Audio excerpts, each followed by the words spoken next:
ఒక మహిళ నువ్వు ఫ్రీడమ్ అడిగినావు, ఫ్రీడమ్ అడిగితే ఏం చేసింది? ఆ సెన్సర్ కొట్టింది. మరి దాని గురించి వచ్చి మాట్లాడాలి. ఎన్నో రేపులు జరుగుతున్నాయి, ఎందుకు జరుగుతున్నాయి అని ఎందుకు ఎవరు వచ్చి మాట్లాడట్లేదు? ప్రతి ఒక్కరికి హక్కు ఉంది అంటున్నావు, ఆడవాళ్ళకి స్వేచ్ఛ అంటున్నావు. ఏడా ఉంది నీ స్వేచ్ఛ? బట్టలు ఇప్పుకునే దాంట్లో నీకు స్వేచ్ఛ ఉంది, తిరిగే దాంట్లో నీకు స్వేచ్ఛ ఉంది, తాగడే దాంట్లో నీకు స్వేచ్ఛ ఉంది. నువ్వు స్వేచ్ఛ అడుగుతున్నావు. నీకు దేంట్లో కావాలి స్వేచ్ఛ అంటే?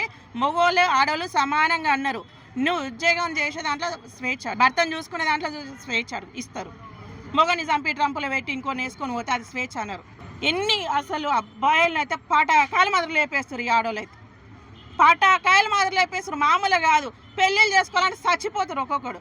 పెళ్లి చేసుకోకపోతేనే అమ్మ నాయనతో టార్చర్, చేసుకుంటేనే అది చంపి ఏ డ్రమ్ములో పెడుతుందో ఏడు పెడుతుందో అది తెలియదు. మరి దాంట్లో గురించి వచ్చి మాట్లాడాలి అంతే తప్ప నేను ఆడోళ్ళని తక్కువ చేస్తావా అంటే ఆడోళ్ళని తక్కువ చేస్తానే ఈ మాత్రం సావదే తల్లి. ఇంకెక్కువ చేస్తే మొగోళ్ళిగా ఇట్లా అల్ల చూసుకోవాలి. ఇప్పుడు పులిలని సింహాలను కూడా జూలు ఎట్లా చూసుకుంటున్నామో అలా కూడా కనిపించడం తక్కువనే. నువ్వు సమాన హక్కులు అడిగినప్పుడు 10 మందికి పనికొచ్చేలా చెప్పు, అందరు యాక్సెప్ట్ చేసేలా ఉండాలి నీ హక్కులు. అంతే తప్ప 10 మంది పనికిరాని వాళ్ళు అయ్యేటట్టు నీ హక్కులు అవసరం లేదు. నీ బట్టలల్లో స్వేచ్ఛ అడిగినావు, నీ మొగని ముందర వేసుకో, అడిగితే నీ చెప్పు తీసుకొని కొట్టుకోడు ఆయన. నీ మొగని ముందర వేసుకో, మొత్తం విప్పుకొని తిరుగు, మాకు అవసరమే లేదు. నీకు స్వేచ్ఛ అన్నవు, నీకు స్విమ్మింగ్ పూల్ కొత్త ఏం కాదు అవేం కాదు, కానీ చూసేటోళ్ళకి మాకు గలీజ్ అనిపిస్తుంది. మీ దాంట్లో గురించి మాట్లాడిన ఆమె బట్టల గురించి, ఆమె ఇంట్లో వేసుకున్న బట్టల గురించి మాకు అవసరం లేదు, ఇప్పుకున్న అవసరం లేదు, వేసుకోకపోయినా మాకు అవసరం లేదు. బయటికి వచ్చి ఆమె సోషల్ మీడియాలో పెట్టడం వల్లనే మేము మాట్లాడాల్సి వచ్చింది. మేము మాట్లాడినామని చెప్పేసి ఆమె కేసు పెట్టింది. దాని దిక్కుమాల కేసుకి నేనేడ భయపడాలి? నేను పెద్ద పెద్ద ఎమ్మెల్యేలు ఎంపీల పిఏ వాళ్ళకే నేను భయపడలేదు, దిక్కుమాల దీనికి నేనెందుకు భయపడతా? అది నా మీద కేసు పెట్టింది అనుకో, నేనైతే కూర్చోను కదా, రిటర్న్ నేను మళ్ళీ పెడతాను. నా వరకు రాలే కాబట్టి నేను ఇప్పటివరకు ఎలాంటి యాక్షన్ తీసుకోలేదు. ఇప్పటివరకు నా వరకు అయితే రాలేదు, ఎలాంటి నోటీసులు రాలేదు, పిఎస్ నుంచి ఫోన్లు కూడా రాలేదు కాబట్టి సో ఇప్పటివరకు అయితే నేనేం తీసుకోలేదు. ప్రతి దాంట్లో అదే అనసూయ చేసింది, అనసూయ ఇలా మాట్లాడింది, అనసూయ అలా మాట్లాడింది, ఇక్కడనే ఒక మేడం మాట్లాడింది.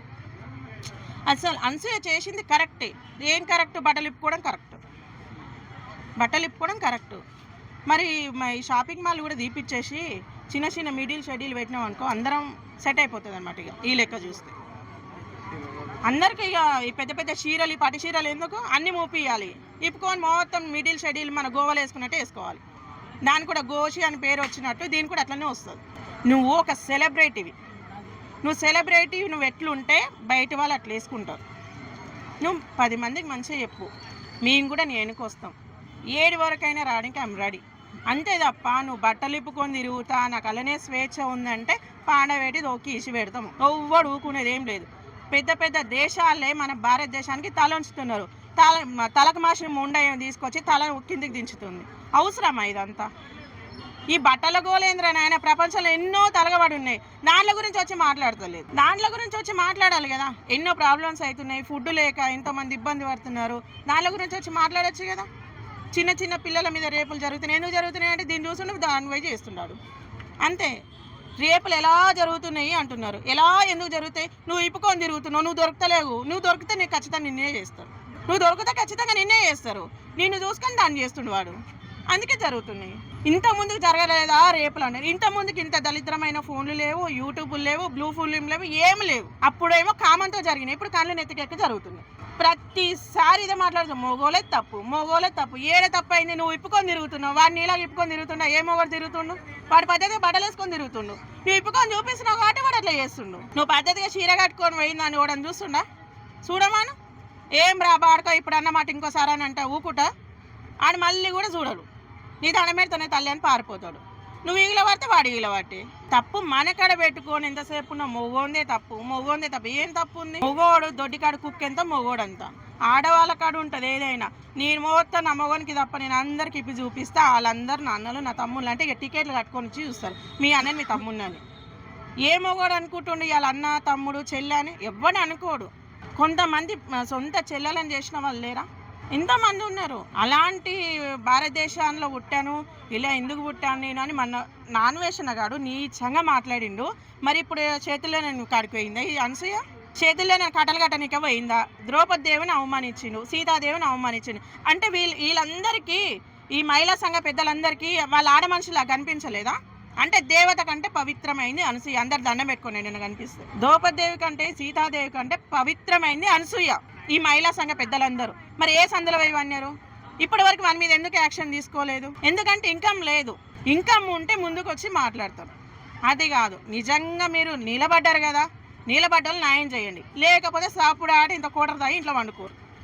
అంతే తప్ప మీరు బయటకు వచ్చి ఈ దరిద్రమైన పెంట పెట్టి, ఈ నీచమైన పెంట పెట్టి అందరు మొగోళ్ళని ఆగం చేస్తున్నారు, ముసలోళ్ళని ఆగం చేస్తున్నారు, పిల్లల్ని ఆగం చేస్తారు. ఏమనంటే మా ఫ్రీడమ్. పార్కులో పోయి చూడిపో, ఫ్రెష్ అమ్మాయి దొరుకుతుంది అంతొట్టు. ఫ్రెష్ అమ్మాయి దొరుకుతుంది అంతొట్టు. ఈ జనరేషన్లో దొరకదు అనుకోకండి. మీ కాడికి వచ్చినప్పుడు అది ఫ్రెష్ అనుకోని మీరు బతుకుంటే, అది కూడా పెళ్ళైనాక నెలకో 2 నెలలకు మీరు బతుకుంటే అది ఫ్రెష్ అని అర్థం చేసుకోరు. ఒక్కొక్కటి ఏంది బిస్కెట్లు ఇప్పిన కోడంట, చాక్లెట్ ఇప్పిన కోడంట, రీఛార్జ్ అయిన కోడంట, పెళ్లి చేసుకొని ఇంకోడంట. ఇంతమందిని ఏం చేసుకుంటావే తల్లి నువ్వు? ఇంతమందితో చేసుకుంటున్నావు. మళ్ళీ ఇంకేంటంటే ఫ్రీడమ్ కావాలి. ఎందుకు ఆ ఫ్రీడమ్ అంటే మొగడు పోయినాక ఇంకోటి రానికే ఫ్రీడమ్ కావాలి. అది మీ ఫ్రీడమ్. ఎందుకు అవసరమా ఇదంతా? ప్రియుడితో కలిసి అంటే చంపింది 20 టాబ్లెట్లు ఇచ్చి చంపడం జరిగింది. బిర్యానీలో టాబ్లెట్లు వేసి. దాని గురించి తెలుసు? ఎందుకు తెలియదు? మహాప్రతిభత. పెళ్ళైనాక 20 ఏళ్ళకి గుర్తొచ్చింది దానికి. సంపి పక్కన పెట్టుకొని చూసుకుంటున్నది అంటే దాని గుండె ఎంత పెద్దది. నిజంగా నేను ఈ మీడియా ద్వారా ప్రతి ఒక్కరికి, ఆడవాళ్ళకి, మొగోళ్ళని చంపేటోళ్ళకి మాత్రమే చెప్తున్నా, వీళ్ళందరినీ తీసుకొని బార్డర్లో పెట్టాలి. ఎందుకంటే ఎంత టెర్రల్గా అసలు ఏ మైండే తల్లి మీ మైండ్లో మనవోయా. వీళ్ళని తీసుకొని బార్డర్లో పెట్టినా అనుకో, పాకిస్తాన్ ఒక్కొక్కరిని ఎట్లా మామూలుగా లేపారు.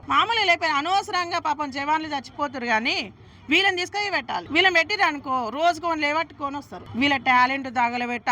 దీనికి ఎంత ధైర్యం, ఎంత పెద్ద మొగోడైనా సచ్చినోడు ఉంటాడు ఉండడు. ఇది అవతల వండ పెట్టి ఇది ఎంత మంచిగా వచ్చిందంటే, మరి నీకు ఇష్టం లేకపోతే వదిలేసాయి. 100 మందిలో తాళిగట్టిన వాళ్ళు నాకు ఇష్టం లేదంటే అయిపోతుంది కదా. అంటే మొగడు కావాలి, మొగడితో వచ్చిన ఆస్తి కావాలి, 1 పిల్లలు కావాలి, లాస్ట్కి వచ్చే వరకు అది బోర్ కొట్టే వరకు షోరూమ్ బండి కాదు కదా, మళ్ళీ షోరూమ్ బండి కోసం వెతుకుతారు. షోరూమ్ బండి కావాలి. షోరూమ్ బండి పాతగా అయిపోయింది, 20 ఏళ్ళు బోర్కి వచ్చింది. షోరూమ్ బండి అయితే బాగుంటుంది. మళ్ళీ అది బోర్కి వచ్చింది అనుకో, సిగ్గు ఉండాలరా నాయన. ఉంచుకున్న దానికోసము చేసుకున్నోని చంపి ఇవన్నీ వేస్తే రేపనాడు మిమ్మల్ని కూడా అట్లనే సాగుతుంది. నిజంగా కొంతమంది కూడా అట్లే పాడై ఆంటీలు ఏంట వాడి పాడైతే రేంద్రా. మీరేం ఆంటీలు ఏంట వాడుతారు, అమ్మాయిలేమో ఆంటీని వేసుకొని తిరుగుతారు. అందుకే సెకండ్ హ్యాండ్ మీకు దొరుకుతుంది. మీ మొహాలకి ఇప్పటి వరకు ఓడనే ఫస్ట్ హ్యాండ్ పిల్లని చేసుకున్నాడు ఓడని ఉండా? ఇప్పటి వరకు రన్ ఉండరా? ఎవడు లేడు. మన కాడికి వచ్చినప్పుడే అది ఫస్ట్ హ్యాండ్ అంతే. అది మీరు చెప్పినా కదా, 2 నెలలు 3 నెలలు బతుకుంటే అది దేవుని దయ వల్ల. అది అసలు అంత నీచంగా భర్తను చంపేసి ఏం చేస్తా ఎన్ని పొద్దున్న లేసావే. ఇంత ముందుకేం ఆడలను చంపేది అని వచ్చింది. ఇప్పుడు అట్లా కాదు, మొగోళ్ళనే చంపుతున్నారు. మొగోళ్ళ మీద బాగా కంకణం కట్టుకున్నారు వీళ్ళంతా. వీళ్ళందరినీ తీసుకెళ్ళి అదే బార్డర్లో పెట్టినాం అనుకో, మనకి ఏ బాధ ఉండదు, మనశ్శాంతిగా పడుకోవచ్చు. సిగ్గు శరం ఏం లేదు. ఒక్కటి జరుగుతుంటే కూడా ఇంకో దానికన్నా ఆలోచన రావట్లేదా? అరే ఇంత సోషల్ మీడియా ఉంది, ఇప్పుడు నేను అదే చేస్తున్నా, లేకపోతే దొరికిపోతా, ఇజ్జత్ పోతుంది, మానం పోతుంది, మన ఫ్యామిలీ వల్ల కూడా ఇబ్బంది అవుతుంది అన్న ఆలోచన కూడా వస్తలేదు. సంపుడు ఇదేం సంపుడేమో. గుళ్ళ పొట్టేలు మాత్రం అది బలిస్తురు వీళ్ళని. అమ్మోరి దగ్గర గుళ్ళ పొట్టేలను ఎట్లా బలిస్తారో అట్లా బలిస్తురు మొగోళ్ళని. ఎవరికి బలిస్తురు? దేవతలకు కూడా కాదు, ఉంచుకున్న మీడియానికి. మళ్ళీ దేవుళ్ళకి ఇస్తురు అంటే అది ఒక అర్థం ఉంటుంది. వాళ్ళకి ఇవ్వట్లేదు ఉంచుకున్న మీడియానికి. ఈ ఇళ్ళ పార్కులో పోయి చూస్తే మరీ దారుణం. స్పెషల్ కాసులు అంట, స్పెషల్ కాసులు. ఏడవన్నీ స్పెషల్ కాసులు అంటే ఈడులు వచ్చి పార్కులు వచ్చి పంతే చెట్ల కింద, అది ఫ్లెషర్ క్లాసు. ఇంకా వీళ్ళ అమ్మ నాన్నలు కూడా అబ్బా నా బిడ్డ నా కొడుకు తెగ పీక్ కట్టలు కట్టొచ్చిరా అని షాయలు ఇస్తారు. ఇంకా అమ్మ ఏం కావాలి, స్నాక్ ఏం కావాలి, కట్టలు కట్టొచ్చిన పోయి ముద్దులు పెట్టుకొని అల్ల పొదలని. ఇంత దారుణంగా అవుతుంటే కూడా మా పిల్లలకు ఫ్రీడమ్. ఎందుకు ఫ్రీడమ్ అంటే మొగని సంపనీకి. ఫ్రీడమ్ అనేది మనం ముందుకెళ్ళడానికి ఫ్రీడమ్ కావాలి. సమాన హక్కుల కోసం పోరాడినాం కదా, సమాన హక్కులు వచ్చినాయి కదా, ఫ్రీడమ్ ఉంది. దేనికోసం? మంచి కోసం వాడు ఫ్రీడమ్. ఇప్పుడు సొసైటీలో అనాథలు ఉన్నారు, వాళ్ళకి ఇంత అన్నం పెట్టే దాంట్లో ఫ్రీడమ్ అడుగు, సంపాదించే దాంట్లో అడుగు, 10 మందిని బాగుపరిచే దాంట్లో అడుగు. ఇప్పుడు రేవంత్ రెడ్డి ఏమైనా చేయలేదనుకో, ఈ సీఎం రేవంత్ రెడ్డి ఏం చేస్తలేడు, మరి నువ్వు కట్టలు కట్టనికున్నావు, వాడిని ఎవనో చేయలేదు అంటున్నావు కదా. నువ్వు భారతదేశంలో ఉంటున్నావు, ఒక మహిళ అయినా ఒక మగ మనిషి అని ఎవరికైనా హక్కు ఉంటుంది. రోడ్ అంటే ఒక కుక్క చేస్తే రోడ్డు మీద అట్లే పక్క నుంచి పోతారు, దాన్ని తీసి పక్కకి అయ్యారు. అప్పుడు అది ఫ్రీడమ్ కాదు. ఏం మనది కాదులే, అది మనది కాదు, మనకు సంబంధం లేదు. కానీ తిట్టడం వల్ల మాత్రం ముందు ఉంటాం. అంటే ఎందుకని చెప్పేసి పెళ్ళైన తర్వాత ఇలా వాళ్ళకి ఆల్రెడీ సంతానం ఉండి కూడా భార్యాభర్తలు వాళ్ళ అండర్స్టాండింగ్ అంటే మ్యూచువల్ అండర్స్టాండింగ్ లేకపోవడం వల్ల అని చెప్పేసి ఇలాంటి ఓ అన్న ఇంతసేపు చెప్పింది అదే కాదా. బండి బోర్కి వచ్చింది, మరి షోరూమ్ బండి కావాలి కదా, అంతే, ఆడ ఏం లేదు. సరే వాళ్ళకి డివోర్స్ అని ఒక ఆప్షన్ లేదని అంటే ఉందని మరి ఆస్తి కావాలిగా, నువ్వు ఇస్తావా? డివోర్స్ అని తీసుకుంటే ఆస్తి అనేది మరి ఇయ్యరు కదా, సగం ఇస్తాడు. అదే వీళ్ళు లేవట్టినావు అనుకో మొత్తం వస్తుంది, అంతే. దేనికని చెప్పేసి వాళ్ళు అలా తయారవుతున్నారు. ఇక నీ తలపేరు చెప్తా, నువ్వు కోల్పెట్టింటేట. నేను చెప్పేది అదే. ఇప్పుడు మొగడు మొత్తం వేయండి అనుకో, ఆస్తి వస్తుంది, సానుభూతి వస్తుంది, సొసైటీలో పేరు ఉంటుంది, చుట్టాలు ఉంటారు, అందరు ఉంటారు. ఇప్పుడు విడాకులు తీసుకుని మొగడు వదిలేసింది అంటారు. ఇట్లా ఎందుకు, అయ్యో మొగడు చచ్చిపోయింది అని ఈ జావదెంగింది ఓనికి తెలియదు. అది ఫ్రీడమ్. సో మీరు ఇప్పుడు ఫైనల్గా ఇప్పుడైతే పెళ్లి చేసుకోపోయే వాళ్ళని కానీ వీళ్ళని మీరు ఏం చెప్పాలనుకుంటున్నారు, క్షణాలకి మీరు ఏం చెప్పాలనుకుంటున్నారు? ఏం చెప్పుడు ఏం లేదు కానీ మొగోళ్ళని కొన్ని రోజులు బతకనీరు అని చెప్తున్నా ఆడవాళ్ళకి, అందరు ఆడవాళ్ళకి అదే చెప్తున్నా. కొన్ని రోజులు మనశ్శాంతికి, ఎందుకంటే మళ్ళీ మొగోళ్ళు లేకపోతే ఇబ్బంది అవుతుంది. దయచేసి మొగోళ్ళని చంపకండి. మీకు ఇష్టం లేకపోతే వదిలేసేరు, వాడిని వేసుకొని చెప్పకుండా నైట్ లేచిపోరు. ఎవడు మిమ్మల్ని అడగడు. అబ్బాయిలు సగం మంచోళ్ళు సగం చెడ్డోళ్ళు. ఏం చెప్తున్నా అంటే మీరు మంచిగా చూసుకుంటే అది కూడా లేచిపోదు. మీరు కూడా కరెక్ట్ ఉండాలి. ఇప్పుడు పక్కింటి ఆడితే మీకు మంచిగా ఉన్నప్పుడు పక్కింటి మొగడు కూడా దానికి మంచిగా ఉంటాడుగా. తప్పు మన ఇద్దరి కాడు ఉంటుంది, ఒక్కరి కాడు ఉంటుందని కాదు. ఇప్పుడు నీకు రోడ్ అంటే పోతే ఆ పిల్ల బాగుంది, నువ్వు దాన్ని కరెక్ట్ చూడలేదు అనుకో, దీనికి ఇంకోటి నచ్చుతాడు. అందుకే గిట్ల చంపి డ్రమ్లలో పెడతావు. నెక్స్ట్ నువ్వు కాకుండా చూసుకో. ఖచ్చితంగా అదే జరుగుతుంది. దయచేసి ఇష్టం లేకపోతే వదిలేసేయండి. 100 మందిలా పెళ్లి చేసుకున్నాం కదా, అదే 100 మంది అవసరం లేదు, 10 మందితో చెప్పండి. మీ అమ్మ నాన్నకే చెప్పండి, నాకు ఇష్టం లేదని చెప్పండి, అయిపోతుంది. అంతటితో అయిపోతుంది ఇంకా. కానీ ఒక ప్రాణం తీసే హక్కు మనకు లేదు. ఎవరికైనా సరే ఒక ప్రాణం తీసే హక్కు మనకు లేదు. 9 నెలలు కని మోసి తల్లిదండ్రుల గురించి ఆలోచించండి. మీరు కూడా పిల్లలు అంటున్నారు. ముసలోనికి దసరా పండుగ అన్నట్టు ఇట్లా ముసలోడు 30 ఏళ్ళ దాన్ని నర్సును ఉంచుకొని భార్యను చంపేసి, ముసలోనికి కుసుమరోగం అన్నట్టు ముసలోళ్ళకి ఈ ముసలోళ్ళు కూడా ఇట్లా నేను పాడైపోయారు. మీకు ఇష్టం లేకపోతే వదిలేసేయండి, ఎవ్వడు అడగడు. అందుకే కోర్టు కూడా మీకు సుప్రీంకోర్టు కూడా ఇచ్చింది, ఇష్టం లేకపోతే విడాకులు తీసుకోండి అని చెప్పింది. అంతే తప్ప చంపకండి. దయచేసి ప్రతి ఒక్కరికి అదే చెప్తున్నా. ఈ పార్కులలో అట్లా తిరిగి సెకండ్ హ్యాండ్ బండ్లు తీసుకుపోయి వానపానానికి ఎందుకు వేస్తురే తల్లి? మీరు మీరు లవ్ చేస్తున్నారు కదా, అదే ధైర్యంగా చెప్పురే, మీ ఇంట్లో బట్టలు ఇప్పిస్తే అందుకోడంట, బాసనలు తోముతూ అందుకోడంట, బట్టలు అందుకోడంట. ఇవన్నీ అవసరమా?